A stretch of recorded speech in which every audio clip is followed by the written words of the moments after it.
In today's video, I want to talk to you about using Tombow markers on fabric. Hi, I'm Kim Jamieson-Hirst of Chatterbox Quilts. And in a previous video, I talked about Tombow markers. Well, today I want to actually use them on a fabric piece that I have here. So I have this rose. So I printed it out. It was from a coloring page or something like that. It might even be a stained glass design, but I got it from the internet. It was free. And I resized it to the size I wanted.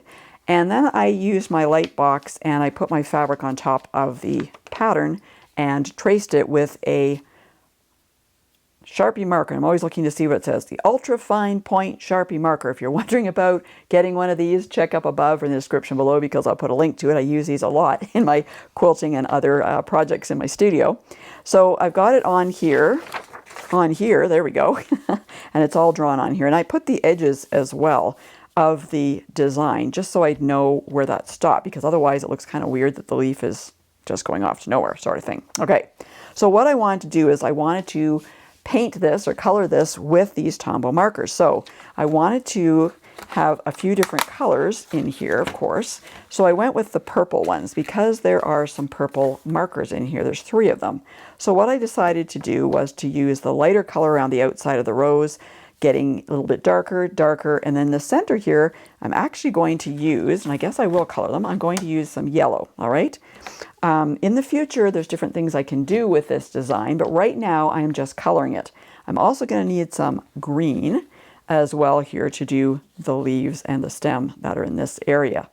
All right, so I'm going to start in the outer area first, and what I did, I know it isn't pretty, but I did some coloring here to see what it would look like and where I wanted to put the colors, because when I colored it in, for example, initially here I had put these dark colors. I decided they would look better with the lighter purple. So I have this as my guide as I go along. Just move it down so you can see a bit better here, so that I can actually use this on my fabric. So I'm going to start with my lighter color on the outside. I'm going to start with the big petal here. And I'm using the watercolor side because these have 2 watercolor pen side, I should say. That's what I call it anyway. And there is one side that's sort of like a watercolor brush, if you will. And then there's the other side, which is more like the Sharpie marker, actually.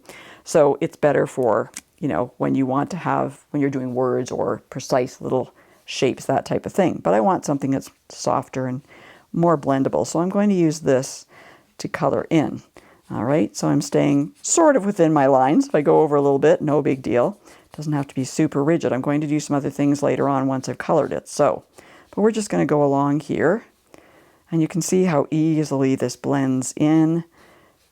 Very easy to use on the fabric. Gives nice color. You'll see some of the definition of the strokes as I do them.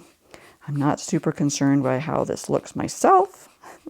But, you know, if you're more of an artist than me, you might want to have certain angles and that type of thing. But there we go, that's one of them. And then I wanted to do this one as well. Again, I had this one with a darker purple, did not like the look of that. So I'm doing this instead. And you can see if I go over this a few times, I can get a bit darker color with it as well. So I can just do that with the same color pen just by going over a few times, and gives me a darker color, which is kind of helpful too. So we just keep going along here, and I want to keep filling these areas in with this color. All right, I'm going to go over that again a little bit. I want to have it a little bit darker, so there's a little bit of a difference in those colors.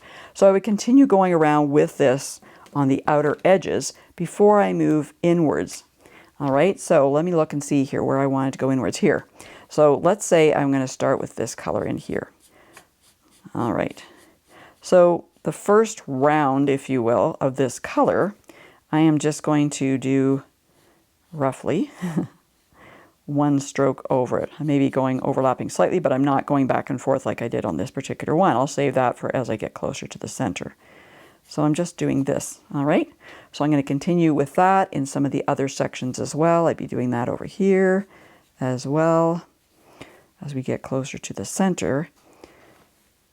And this one here is probably even closer to the center. So again, I will go over it more than once. I'm going to color over that one much like I did with this part here.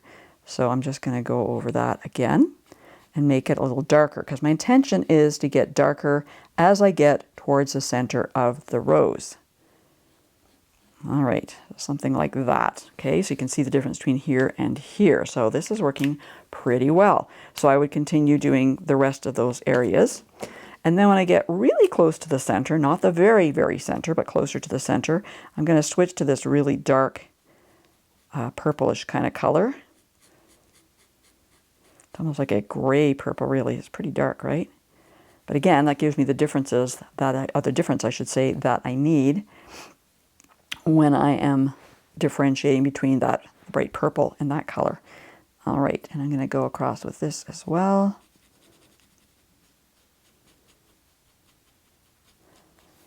And as I do this, as I go along and I color these in, I can sort of decide where that darker part should be, because I can make this darker too, right? So let's say I go in here and I want this to be darker, all right? Then I'm going to, guess what? Go over it more than once, right? And it's going to give me that darker color. This is working really well. This is so nice to use. These are blending in so nicely. Oh yeah, that's working really well. Okay, so I would continue in with that. There's a few more areas in here that I would do with that. And then we're going to come into the very centermost part, and we're going to do some of this yellowish orange kind of color. Okay. As I said, I have some ideas for this for later on, but I definitely want this in the center of the rose. All right.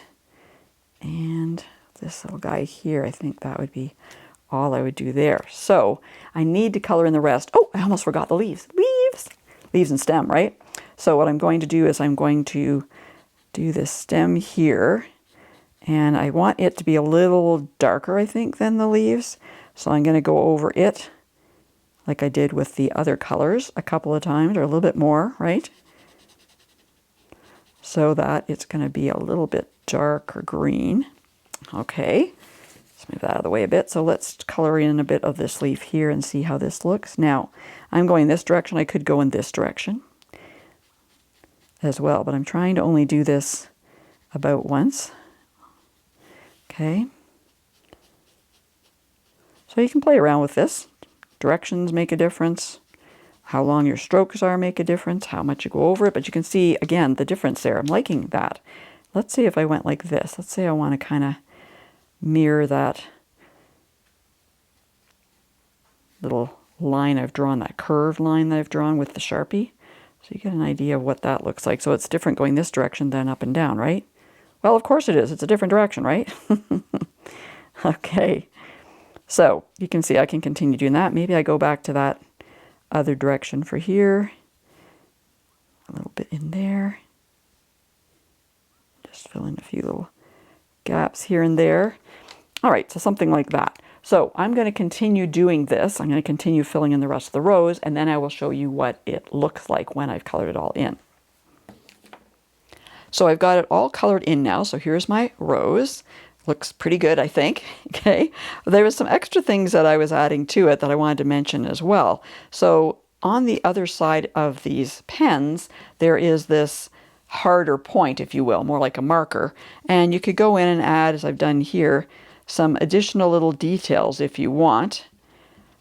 You know, you can do something a little different like that. Or in the leaves, I had added some extra details in there. Depends. Whoops, I got the wrong end. Well, you can see that too, but not as well as you'll see this end. Here we go.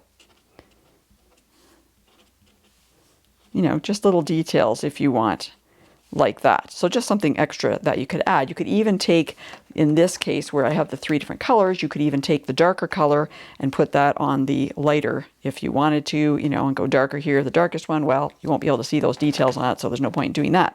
One of the other things I noticed is that this dark color was bleeding into the yellow. So what that told me is that I need to make sure that, you know, the colors, because they are kind of wet, that they dry perfectly before I go adding something next to them, or I might get this bleeding happening. Not too concerned about that because I'm going to do some other things in that area and you won't see that anymore. So the next thing I would have to do is to heat set these colors. So I would do that with my iron. I would take some parchment paper, lay it over top to protect my iron, and I would just press it with a dry iron, and that will heat set that ink so that it doesn't come off or go anywhere afterwards. And then there are some other things that I like to do with that drawing here. So I will think about that, and maybe there'll be another video afterwards. Now you might be wondering about these Tombow Dual Brush Pens. You might want some more information about them and other ways of working with them. Don't worry, I've got you covered. Check out this video that has all the important information you need.